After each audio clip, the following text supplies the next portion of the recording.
Is it fair to say that everything is thought? Everything is thought, in the sense that everything is vibration or everything is energy. And thought is vibration. But every thought that was ever thought, and this is really the answer to your question and the satisfying key point, and first time we've ever said this, summation of all of this. Every thought that has ever been thought still exists, but it does not exist in its original form, because it cannot. It's tuning fork. It resonates Because every thought that exists now has a vibrational frequency that is coming together with other thoughts that are like it, and is being compared by other thoughts that are opposite it.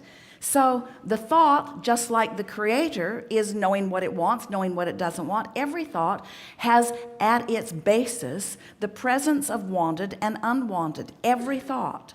And so theoretically, it is easy and accurate to surmise that if we want to go back to something that we call a beginning thought, it existed in its presence and absence. And the combination of those two things caused it to become more. Does that make sense to you in some way? And then law of attraction just goes from there. But it is ever so much more satisfying to finally let go of needing to know what was before. In fact, science and medicine and all things would move forward into satisfaction, which is the only reason that forward matters at all, forward into satisfaction much more quickly if fewer people would be looking back, if more people could be present. And that really is what this conversation brings satisfyingly forward for all of us. We relish the idea of more of our physical friends grasping the concept that all that you've been and all that everyone you know who loves you is forward in this moment with you, chiming in, inspiring, approving, including, part of your moment. And that if you are wise enough to tend to the frequency of your being by not finding fault, by not feeling lack, by reaching for the best feeling thought that you can find as consistently and as often as you can, that you will find yourself tuned to the frequency of so much help. It's that leverage that we've been talking about for all these years. There is a leverage in alignment that you just don't have access to without it. Without alignment, you're giving up all of this assistance, not completely, because you're never cut off from it. But then you have to rely more on your physical activities in order to move things around. And at best, it is mediocre and unproductive.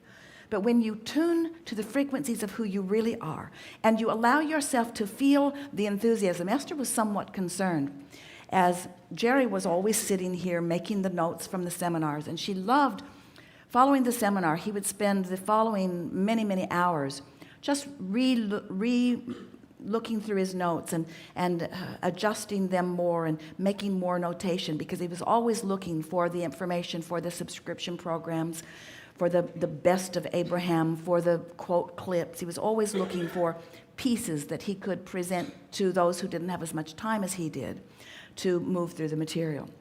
And so Esther was concerned that she couldn't think of anyone that she wanted to do that. Everyone who's close to her is already busy and doing what they're doing. And so she worried a little bit that she didn't know how she was going to accomplish that. And she was delighted to discover that she is really, really, really, really, really good at it. And the reason that she is really, really, really, really good at it is because she relaxes, and Jerry's right there doing it with her. And he was already really, really, really, really good at it. You see what we're getting at? In other words, you are not ever alone. You are not on your own. You are always supported. You just have to tune to the frequency that allows this brilliance, this infinite intelligence, this all-knowingness, this endless love. You just have to tune into the frequency of that and allow all of it that has always been forward with you in this powerful now. Jerry read Seth before he met us. And Seth was being expressed by Jane Roberts at the time. They never met them personally. They only found the books afterward. And Seth said, you create your own reality. And Jerry loved the idea of that. How is that so? And we've spent all of these years talking about that. And Seth said, your point of power is in the present. And that's what Seth was talking about. But we're talking about it so much more fully, so much more specifically, so much more intricately. This is what Jerry wanted to know. And this is what he now understands fully. And so does Esther. And so do you as a result of this conversation.